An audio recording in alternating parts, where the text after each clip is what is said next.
Assalamualaikum. Saya Caca, senang sekali rasanya dapat berjumpa kembali dalam acara Modcast, Madrasah Podcast. Madrasah Podcast adalah podcast yang isinya berbincang tentang program-program Direktorat KSKK Madrasah, prestasi-prestasi, serta success story siswa dan lembaga madrasah. Nah, Modcast kali ini adalah Modcast pertama di tahun 2024. Tentunya kita memiliki kisah-kisah menarik yang bagus untuk dikulik. Tema kali ini adalah tentang kesiswaan. Untuk itu kita sudah bersama dengan Kasubdit Kesiswaan Bapak Dr. Imam Bukhori. Selamat siang Bapak Imam Bukhori. Selamat siang Mbak Caca. Bagaimana kabarnya Bapak? Alhamdulillah sehat, baik-baik semua Alhamdulillah. Bicara tentang kesiswaan, apa sih Pak yang sedang hangat di kesiswaan saat ini? Ya, baik. Di awal tahun ini memang kita sedang menangani SNPDB ya. Sebuah sistem untuk seleksi nasional peserta didik baru yang itu untuk menyeleksi siswa-siswi kita terbaik yang untuk masuk beberapa madrasah kita unggulan nasional yaitu Man Ihsan Cendekia yang jumlahnya ada 24 Man IC, kemudian ada 11 Man PK, Madrasah Aliyah program keagamaan, dan 2 MAKN, Madrasah Aliyah Kejuruan Negeri. Jadi SNPDB ini memang sistem seleksi khusus yang ditangani secara terpusat untuk beberapa madrasah unggulan nasional. Mengapa SNPDB ini hanya untuk Man IC, Man PK, dan MAKN Pak? Memang karena 3 jenis madrasah ini saja yang ditangani secara terpusat dan yang itu menjadi unggulan nasional kita. Memang karena ada memang perlakuan khusus, kemudian ini adalah program khusus yang langsung ditangani oleh Kementerian Agama Pusat. Dalam ini adalah Direktorat KSKK Madrasah pada Ditjen Pendis. Mengapa siswa harus mendaftar SNPDB ini Pak? Apa keuntungan yang bisa didapatkan? Baik, memang karena ini ditangani secara khusus, tentu anak-anak kita yang dapat mendaftar di Man Ihsan Cendekia, kemudian Man PK dan MAKN ini itu banyak sekali keuntungan. Yang pasti adalah mereka di sana dibina oleh guru-guru yang diseleksi secara khusus, secara nasional. Kemudian madrasahnya, sarana prasarannya, proses pengelolaannya itu juga langsung dipantau oleh Kementerian Agama Pusat. Kemudian di samping itu kita dari Kementerian Agama itu juga mengusahakan adanya akses untuk bisa melanjutkan ke perguruan-perguruan tinggi top nasional maupun internasional. Kementerian Agama sudah punya jaringan, punya arah untuk di mana perguruan-perguruan tinggi top nasional maupun internasional yang bisa ditembus, yang bisa dimasuki oleh lulusan-lulusan madrasah-madrasah yang tadi kita sebutkan, yaitu Man Ihsan Cendekia, Man PK, dan MAKN. Harapannya ke depan lulusan-lulusan ini itu bisa kita siapkan untuk bisa menjadi pemimpin-pemimpin bangsa, terlibat dan ikut aktif dalam pembangunan bangsa ini, tapi dengan karakter madrasah, itu yang penting. Jadi karakter madrasah sudah saatnya mewarnai bagaimana pengelolaan bangsa ini. Karena itu karakter madrasah ini yang itu ditanamkan di dalam Man IC, Man PK, dan MAKN ini akan dikuatkan sehingga pengelolaan atau lulusannya itu dapat ikut terlibat di dalam pembangunan nasional kita. Wah, Masya Allah sangat menarik ya Pak. Kalau begitu Pak, kira-kira siapa saja sih Pak yang bisa mendaftar SNPDB ini? Sebetulnya sih prinsipnya ini terbuka untuk siapapun. Namun karena ini adalah program khusus, sehingga tidak semua anak itu bisa mendaftar ke sana. Hanya anak-anak lulusan Madrasah Sanawiyah atau SMP negeri maupun swasta, kemudian lulusan dari pendidikan diniyah formal atau PDF atau bahkan pendidikan muadalah yang ada di pesantren salaf itu bisa mendaftar ke sana, namun ketentuannya harus berprestasi. Harus prestasi. Itu dibuktikan misalnya dengan nilai rapot, kemudian rekomendasi dari kepala madrasahnya, dari lembaganya dan seterusnya. Itu semua nanti diverifikasi oleh panitia untuk dicek apakah dokumen-dokumen yang disertakan yang menunjukkan bahwa anak itu betul-betul berprestasi dan siap untuk ditempa di pendidikan Man Ihsan Cendekia, Man PK dan MAKN ini layak atau tidak. Itu ada proses seleksinya. Karena itulah proses ini itu ditangani langsung oleh pusat melalui sistem yaitu SNPDB, Seleksi Nasional Peserta Didik Baru. Seleksi Nasional Peserta Didik Baru. Iya. Berarti ini memang sudah menjadi rutinitas tahunan dari kesiswaan ya Pak? Iya, betul. Namun begitu, ada nggak sih Pak hal-hal yang baru di SNPDB pada tahun ini? Nah, ini yang menarik. Untuk tahun ini, tahun 2024 ini, yang baru adalah tadi, sebagian sudah saya sebutkan, kita membuka akses untuk lulusan PDF, pendidikan diniyah formal. Dan lulusan dari pendidikan muadalah. Sebenarnya tidak banyak sih di Indonesia ini yang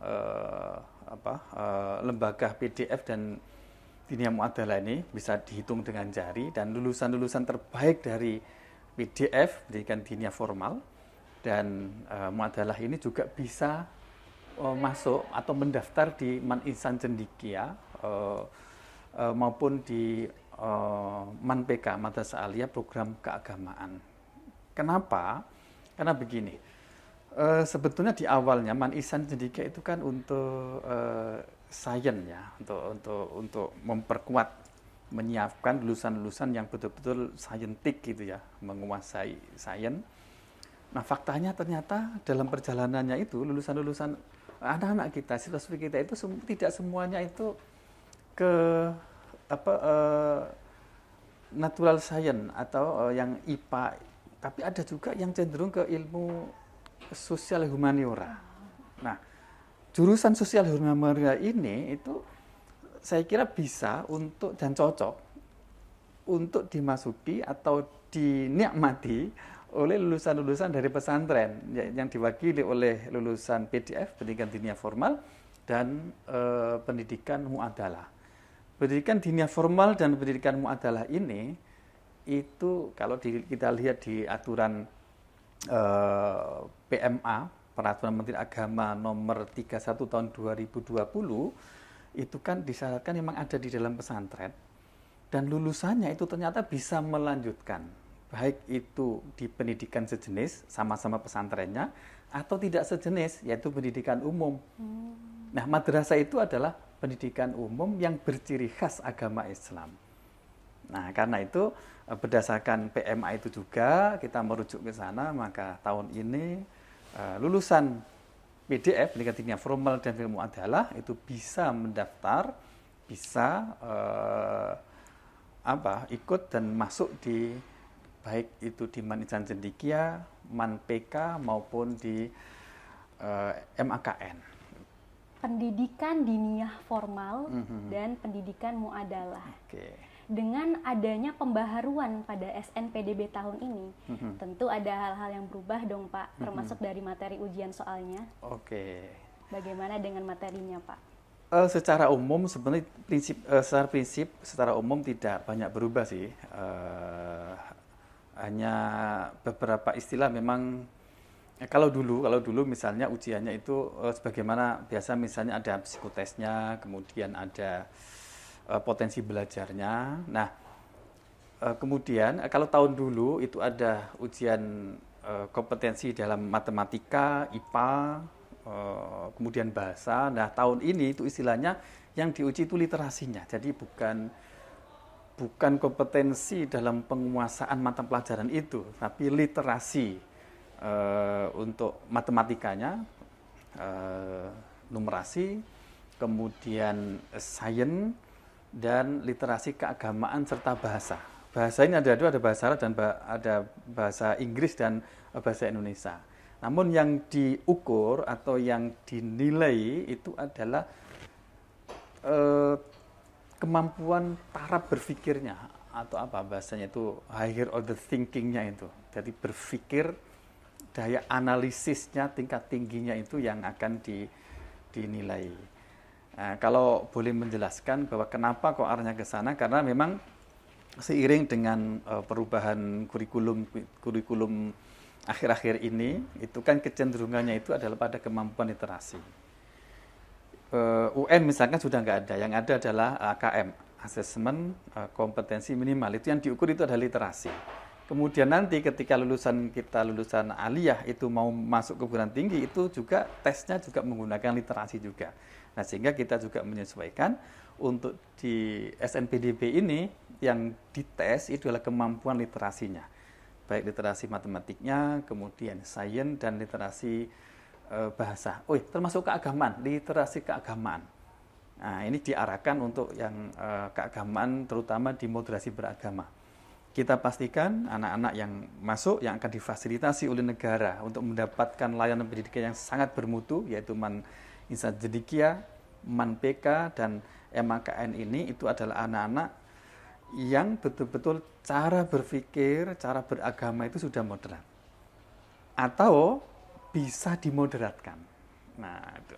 Karena tentu kita tidak mau mengambil risiko anak yang sudah dibiayai kemudian dididik, disiapkan menjadi pemimpin bangsa, ternyata cara beragamanya nggak moderat. Kita bayangkan ekstrem kanan maupun ekstrem kiri, waduh itu malah kontraproduktif dengan arah pembangunan dan tujuan bangsa ini. Karena itu siswa yang akan masuk kita pastikan moderat dalam cara beragamanya.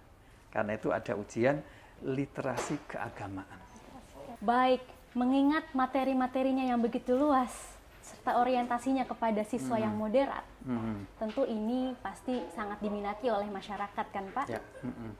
Bagaimana Pak sejauh ini data-datanya peminat masyarakat terhadap MAN IC, MAN PK, juga MAKN? SNPDB kan sudah dibuka sejak tanggal 8 Januari kemarin ya. Itu pendaftarannya sudah melampaui dari jumlah pendaftar tahun yang lalu dalam hari yang sama. Ya, kalau tahun lalu misalnya jumlah pendaftar sampai mencapai 27.000 ya, itu yang diambil hanya 3.000 sekian ya. Sekarang nggak jauh dari itu juga, dan alhamdulillah peminat sejauh ini, peminat masyarakat kita untuk bisa mengakses pendidikan madrasah yang unggul dan bermutu secara nasional ini itu semakin meningkat tampaknya. Itu bisa terlihat dari jumlah pendaftar hari ke hari ini. Itu terasa sekali. Okay. Ini sangat menarik Pak. Pasti sahabat madrasah yang di rumah sedang mendengarkan kita sudah mulai berminat untuk daftar. Untuk itu, kira-kira tanggal-tanggal penting nih Pak. Kapan SNPDB ini sudah dibuka dan sampai kapan? Ya. Untuk pendaftaran sejak tanggal 8 Januari kemarin dan ditutup insya Allah tanggal 17 Februari, dan setelah itu akan ada seleksi administrasi berkas, kemudian ada ujiannya. Nanti lengkapnya sih bisa dilihat di webnya, itu sudah tersebar di mana-mana. Tapi yang menarik ternyata ada beberapa jalur ya, ada jalur prestasi dan ada jalur tes. Nah, jalur prestasi ini itu maaf saya ada yang lupa ya. Jalur prestasi itu juga ada yang baru di tahun ini. Maaf saya lupa tadi Mbak Aca. Silakan ditambahkan. Apa itu? Yaitu kita juga membuka kesempatan bagi siapapun lulusan MTS, SMP, negeri maupun swasta, pendidikan dinia formal atau PDM maupun pendidikan muadalah, itu siapapun yang punya kemampuan baca kitab kuning. Wow, baca kitab kuning atau punya hafalan kitab nahwu, alfiyah, syukur-syukur, imriti misalnya, itu bisa mendaftar dengan jalur prestasi. Nah, tentu nanti ada klarifikasinya, benar nggak ini, hafal betul nggak, bisa baca kitab betul nggak, tetap ada klarifikasi. Jadi cara mendaftarnya di lembaga yang bersangkutan itu nanti direkomendasikan oleh kepala madrasahnya atau lembaganya yang menyatakan bahwa anak ini itu punya kemampuan yang dibuktikan dengan ijazah, dengan rapot, fotokopinya dan sebagainya, kemudian nanti dicek dan nanti ada sesi wawancara untuk klarifikasi terhadap kemampuan prestasinya tadi itu. Namun jalur prestasi untuk kemampuan baca kitab kuning ini hanya berlaku di MAPK, Madrasah Aliyah Program Keagamaan. Tapi untuk Man Insan Cendekia itu kita belum membuka untuk jalur ini. Gitu. Baik, terima kasih Pak Kasubdit. Terakhir Pak Kasubdit, untuk informasi mengenai pendaftaran SNPDB, di mana sahabat-sahabat madrasah bisa mendapatkannya? Oke, baik. Ya, bagi siapapun lulusan MTS, lulusan SMP negeri maupun swasta, bahkan lulusan PDF pendidikan diniyah formal maupun pendidikan mu'adalah, kami berharap segeralah mendaftar dan informasi yang saya sampaikan tadi tentu bukan begitu lengkap. Silakan baca panduannya, baca juknisnya, petunjuk teknis untuk bagaimana mendaftar di alamat ini. Ya, selamat bergabung dan semoga adik-adik semua siap untuk mendaftar dan kemudian mari kita bersama-sama untuk menyiapkan generasi penerus bangsa kita yang berkualitas, bermutu dengan ciri khas madrasah. Baik, terima kasih Pak Dr. Imam. Sangat menarik pembahasan kita hari ini. Sahabat madrasah, demikianlah bincang-bincang podcast kita pada siang ini. Ayo sahabat, silahkan mendaftar. Jangan lupa like, subscribe, dan komen di channel YouTube Direktorat KSKK Madrasah. Salam!